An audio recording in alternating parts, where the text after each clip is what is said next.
History is often written by the victors, and because of that, countless stories, civilizations, and entire empires have been pushed to the margins, sometimes even completely erased. Today, we're pulling back the curtain on some of the most influential Islamic empires that the world tried to forget. These aren't just footnotes in history, they were centers of power, innovation, and culture that shaped the world we live in today.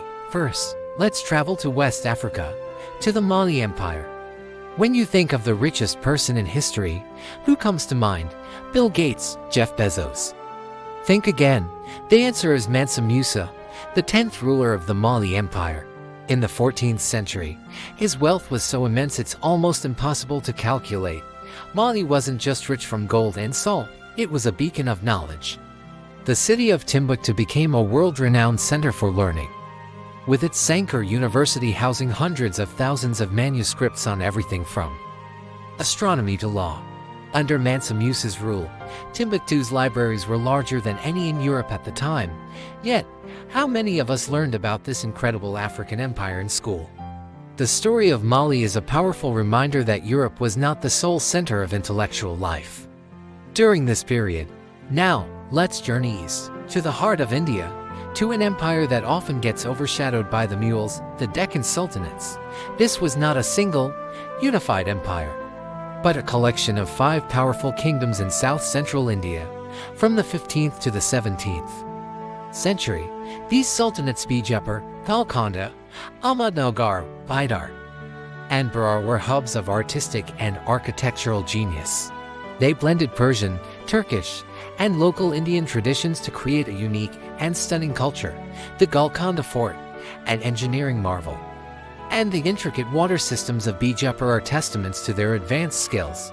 Their art, especially miniature painting, was exquisite, but because they were eventually absorbed by the mules and later the British, their individual legacies and contributions have often been flattened into a single, overlooked chapter. Next, we sail across the Indian Ocean to Southeast Asia, to the Sultanate of Malacca, located on the crucial strait that now bears its name. Malacca in the 15th century was one of the most important trading ports in the entire world. Imagine a bustling, cosmopolitan city where traders from China, India, Arabia, and Europe all met to exchange goods, ideas, and cultures. It was a maritime powerhouse. Controlling the vital sea lanes of the spice trade, Islam spread peacefully through this region, not by conquest, but through commerce and the appeal of its teachings. The story of Malacca is the story of globalization, centuries before the term even existed. Its fall to the Portuguese in 1511 marked a major shift in world power, but its legacy as a cultural melting pot and a center of Islamic scholarship in the region endures even if it's not widely known in the West.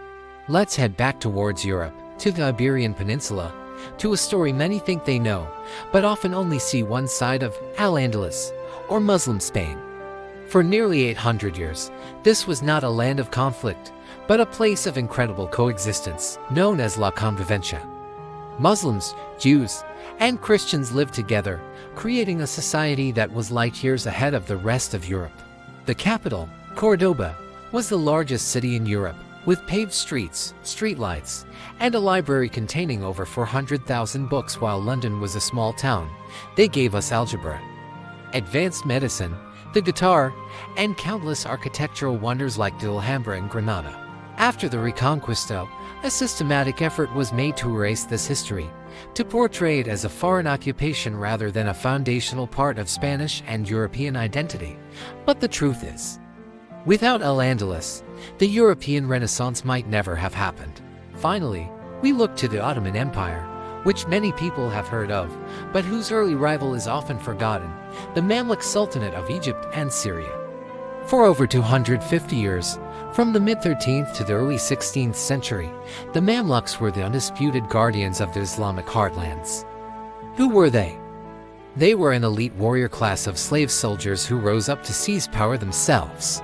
It was the Mamluks who famously defeated the Mongols at the Battle of Ain Jalut in 1260, saving the Middle East from the same fate that had befallen Central Asia and Persia. They halted the Mongol advance, which is one of the most significant military turning points in world history. They were also incredible patrons of art and architecture, and Cairo is still filled with their stunning mosques and monuments, but because they were eventually conquered by the Ottomans. Their story is often treated as a mere prelude to Ottoman rule, rather than the powerful, world-shaping force they truly were. These empires are not just lost because they fell, they were often intentionally downplayed, rewritten, or ignored by later powers who wanted to create a simpler, more Eurocentric version of history. By rediscovering the stories of Mali, the Deccan Sultanates, Malacca, Al-Andalus, and the Mamluks, we gain a much richer, more accurate understanding of our shared global past. Their contributions to science, art, and culture didn't disappear, they became part of the fabric of our world. History is a vast, interconnected web, and every thread matters. What we learn in our history books is just one version of the story. By seeking out these lost chapters, we can piece together a more complete and fascinating picture of human civilization. Thank you so much for joining me on this journey through time. If you found this fascinating, please hit that like button and subscribe for more deep dives into the histories you were never taught. Let me know in the comments which of these empires you'd like to learn more about. See you next time.